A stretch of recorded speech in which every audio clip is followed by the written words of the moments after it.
రాష్ట్ర ప్రభుత్వం మెడికల్ కాలేజీల నిర్మాణం ప్రైవేటీకరణ చేస్తోందంటూ పెద్ద వైసీపీ రాష్ట్ర వ్యాప్త నిరసనలకు పిలుపునిచ్చినటువంటి నేపథ్యంలో మరి ఈరోజు తాడిపత్రిలో కూడా మాజీ ఎమ్మెల్యే కేతిరెడ్డి పెద్దారెడ్డి యాడికిలో ఒక కార్యక్రమం నిర్వహించేందుకు వెళ్తున్నటువంటి నేపథ్యంలో పోలీసులు అడ్డుకొని ఈరోజు వెళ్ళకూడదు అన్నట్టుగా ఇంటి వద్దనే అడ్డుకున్నటువంటి నేపథ్యంలో ఈరోజు చూడొచ్చు కేతిరెడ్డి పెద్దారెడ్డి గారు ఇక్కడే నన్ను ఎందుకు అడ్డుకుంటున్నారు, నాకు పర్మిషన్ ఇచ్చారు, పోలీసులే పర్మిషన్ ఇచ్చారు, మరి అడ్డుకుంటున్నారని చెప్పేసి వారితో కూడా వాదన చేసినటువంటి నేపథ్యంలో ఇక్కడే చైర్ వేసుకొని ఇక్కడ కూర్చున్నటువంటి నేపథ్యం. మరి కేతిరెడ్డి పెద్దారెడ్డి గారు ఏం చెప్తారో ఆయన మాటల్లో వినే ప్రయత్నం.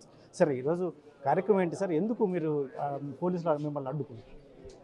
ఈ మెడికల్ కాలేజీలు ప్రైవేటు పరం చేస్తున్నారు అధికార పార్టీ చంద్రబాబు నాయుడు గారు. నిరసనగా ఈరోజు యాడికిలో ప్రోగ్రాం పెట్టి దానికి పర్మిషన్ కూడా అధికారులే మాకు పర్మిషన్ ఇవ్వడం కూడా జరిగింది. అందులో భాగంగా మేము నేను పోయేటప్పటికి వాళ్ళు వచ్చి నిలబెట్టడం జరుగుతుంది. అంటే మీరు పోయి అక్కడ ప్రోగ్రాం చేస్తే అక్కడ సక్సెస్ అయితే కార్యకర్తల్లో నాయకుల్లో కూడా ఒక ఉత్సాహంగా పనిచేస్తారు. ఈ కాన్ఫరెన్స్లో మేము ఫేస్ చేయలేము అనే ఒక భావంతో పోలీస్ అధికారులను అడ్డం పెట్టుకొని నాకు ఈ విధంగా జరగడం జరుగుతుంది. ఇది ఈరోజు వ్యవస్థ కాదు, ఈ గవర్నమెంట్ వచ్చినప్పటి నుండి కంటిన్యూగా ఇదే ప్రాసెస్ కింద పెట్టుకున్నారు. వీళ్ళకి ఏరే పని కూడా లేదు, డెవలప్మెంట్ లేదు, ఇంకోటి కూడా లేదు. వాళ్ళు ఏందో మేమైతే A1 మున్సిపాలిటీ అని చెప్తారు. ఏమిట్లో A1 మున్సిపాలిటీ నాకు అర్థం కావడం లేదు. జూదం ఆడిచ్చే దాంట్లో A1 మున్సిపాలిటీ, లేకపోతే మటకాలో A1 మున్సిపాలిటీ, బంగాకు అమ్మడంలో A1 మున్సిపాలిటీ, లేకపోతే ఇక్కడ పోలీసు అధికారులు వాళ్ళ చెప్పు చేతుల్లో పెట్టుకోవడానికి A1 తాడిపత్రి. ఇవన్నీ నాకు అర్థం కావడం లేదు. ఏదో ఒక రోజు అదే నిర్ణయిస్తుంది. వాళ్ళు ఏమన్నంటే మాకు రెడ్ బుక్లో నుండి తప్పితే చాలనే పరిస్థితి వాళ్ళు ఉంది. ఈరోజు రెడ్ బుక్ అవుతుంది, రేపు గవర్నమెంట్ వచ్చి డిజిటల్ బుక్ అవుతుంది. దీంట్లో ఏం తేడా ఏమి ఉండదు. అంటే నేర్పిస్తున్నారు, అంటే మేము నేర్చుకునేదానికి ట్రైనింగ్ ఇచ్చినట్లు. అంటే మేము ఈ విధంగా ఉంటేనే మీకు అధికారులు పలుకుతారు, మీరు ప్రజాస్వామ్యము ఇంకోటి అంటే ఇవన్నీ అయ్యేటివి కాదు.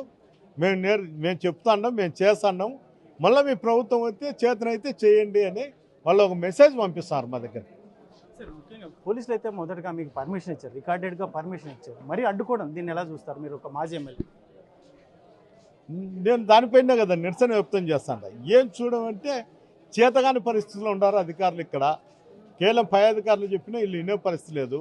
మిస్గైడ్ అంటే ఎస్పీ గారిని కానీ ఏఎస్పీ గారిని మిస్గైడ్ చేసి నడుచుకుంటారు. దీన్ని ఎవరు అరికట్టేం లేదు. చూస్తాం ఎంతకాలం సాగుతుందో, ఏం జరుగుతుందో చూస్తాం. ఇప్పుడు మీరు ఎక్కడైతే నిరసన వ్యక్తం చేస్తున్నారు, యాడికి వెళ్ళడానికే ప్రయత్నం చేస్తున్నారు అంతే కదా. నేను పోవాలనే కదా ఈ తాపత్రయం అంతా, లేకపోతే నేనేంటికి అభిప్రాయం.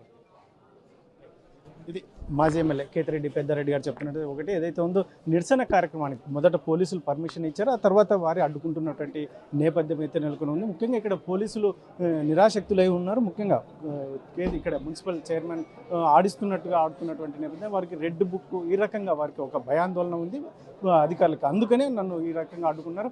గత 16 నెలలుగా ఇదే తంతు కొనసాగుతుంది. అయితే మాత్రం యాడికిలో జరిగే కార్యక్రమానికి నేను ఖచ్చితంగా వెళ్ళి తీరుతాను, పోలీసులు ఎంత అడ్డుకున్నప్పటికీ మాత్రం అక్కడ కార్యక్రమం అయితే నిర్వహిస్తాను అని చెప్పేసి మాజీ ఎమ్మెల్యే కేతిరెడ్డి పెద్దారెడ్డి చెప్తున్నటువంటి కెమెరా పర్సన్ సుధాకర్తో చల్లకెనాడు RTV Anantapuram. Local to global news at your finger tips. మీ చేతిలో ఒక ఆయుధం. డౌన్లోడ్ రా TV app. Media legend Ravi Prakash is back.